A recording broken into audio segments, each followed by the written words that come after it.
Salut à toi et bienvenue dans cette nouvelle vidéo. Aujourd'hui on va faire un assemblage tenant mortaise avec une défonceuse. Dans la majorité des cas, quand j'ai un assemblage à réaliser, j'utilise la domino. C'est un outil qui est super pratique, facile à régler et ça va très vite. Par contre, j'ai peut-être un prochain projet dans lequel il va falloir que je fasse des assemblages un petit peu plus gros et j'ai peur que ma domino soit un peu juste. Aujourd'hui, ce que je te propose de faire, c'est qu'on essaye de faire un assemblage tenant mortaise, du coup là avec la défonceuse, puisque personnellement j'ai pas d'autres outils qui vont me permettre de faire ce genre de choses, histoire de voir si ça se fait bien, si à l'arrivée on arrive à avoir un résultat vraiment propre, et si c'est pas trop chronophage à mettre en place, de manière à voir si sur un projet de plus grande ampleur, c'est valable ou pas. Avant de se lancer, si c'est pas déjà fait, tu peux t'abonner à la chaîne pour voir toutes les prochaines réalisations. Pour réaliser ce projet, j'ai utilisé donc ma défonceuse principalement. J'ai utilisé une fraise droite, donc celle-là elle est hélicoïdale, elle est bien pratique parce qu'elle évacue en même temps les copeaux, mais une fraise droite fera très bien l'affaire. Une bague à copier avec mon gabarit que tu vois là derrière. D'ailleurs si tu as envie de te le faire toi aussi, je te mets un lien vers la vidéo en haut à gauche. Et un guide parallèle de manière à pouvoir guider la défonceuse lors des usinages. Même si le projet est relativement simple, je fais de l'établissement, c'est-à-dire que je marque mes pièces en indiquant où est-ce qu'elles vont se retrouver de manière à ne pas faire une mortaise au mauvais endroit par exemple. Ensuite je trace l'emplacement de mes mortaises, j'ai besoin simplement de savoir le point d'entrée et le point de sortie de ma fraise puisque de toute façon les mortaises seront centrées sur la pièce.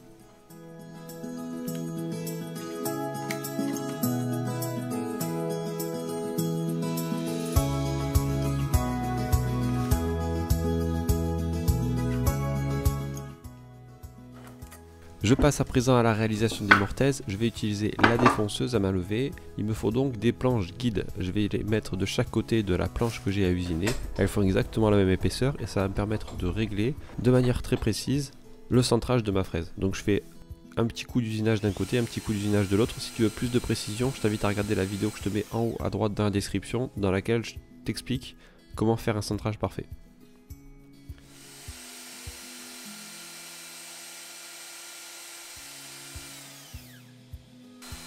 Une fois que le centrage est réalisé, je peux à présent faire l'usinage. Donc je fais un perçage au point d'entrée, un perçage au point de sortie de ma mortaise et ensuite j'usine la mortaise dans la longueur.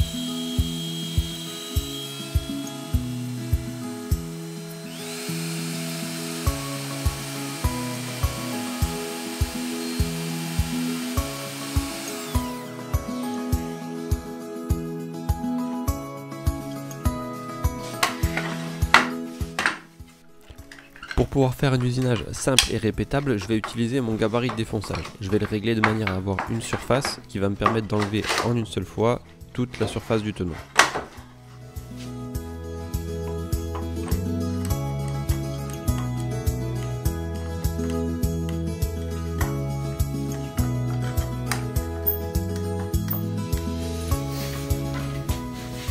Pour le défonçage à main levée, il faut bien réfléchir à comment on va caler tout ça. Donc là j'utilise une cale d'épaisseur pour positionner ma planche de bois, j'utilise une cale de profondeur qui servira aussi de martyr et je fixe tout ça à mon établi.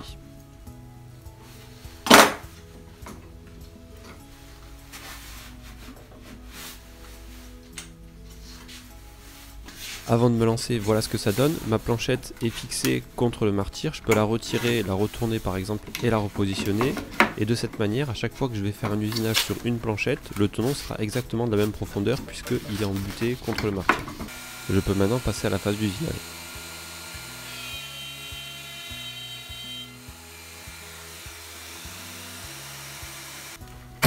Maintenant que j'ai réalisé mes mortaises et que j'ai réalisé mes tenons, je peux à présent éclaircir les angles des mortaises de manière à avoir une mortaise bien carrée. Donc pour ça j'utilise un ciseau à bois, là c'est un 6 mm et je fais en sorte que tous les arrondis deviennent carrés.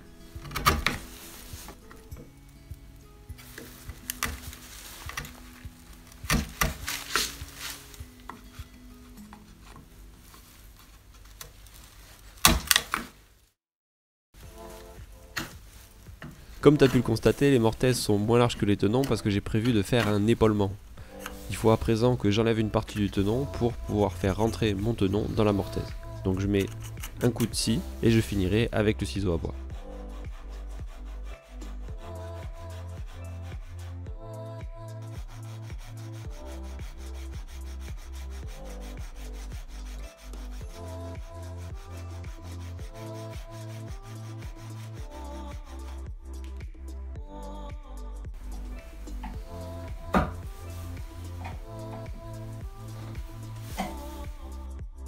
L'objectif de cette phase de finition, c'est d'avoir un tenon qui est ajusté à la mortaise. Donc du coup, au fur et à mesure que je fais mes ajustements au ciseau, je vérifie que mon tenon rentre dans la mortaise. Là, j'ai un tenon qui est un petit peu trop large, donc du coup, il est bloqué à l'intérieur de la mortaise. Je suis obligé de frapper un petit peu pour pouvoir le retirer. Et manque de bol, j'ai abîmé un morceau de ma planche, donc je retiens qu'il faut faire très attention quand on retire le tenon de la mortaise. Dans mon cas, c'est pas trop grave, c'est juste un test, mais si c'était un vrai projet, il faudrait réparer et ce serait toujours embêtant.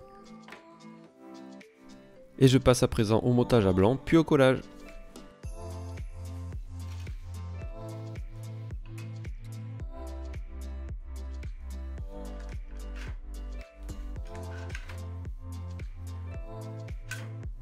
Cette réalisation est à présent terminée et clairement je suis satisfait du résultat. Les finitions, si on prend le temps de le faire correctement, elles sont propres, il n'y a pas de problème avec ça.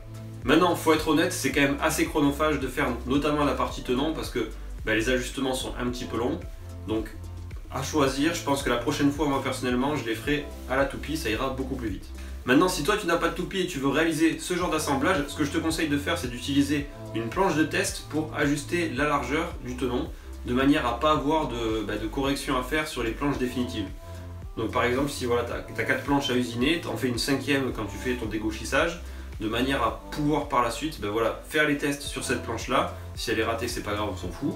Et ça permet vraiment d'avoir une largeur de tenon dès le premier coup qui sera parfaite. Moi j'ai eu quelques difficultés à ajuster ma largeur de tenon. Et sur le tenon, évitez qu'il soit trop large, de manière à ce que quand vous allez démonter l'assemblage, évitez que ça casse comme moi j'ai eu pendant la réalisation. J'espère que cette vidéo t'a plu, si c'est le cas, n'hésite pas à mettre un gros pouce bleu, moi ça me fait toujours plaisir. Si tu veux voir les prochaines réalisations, tu peux t'abonner à la chaîne. Et puis je te dis à la prochaine, ciao ciao!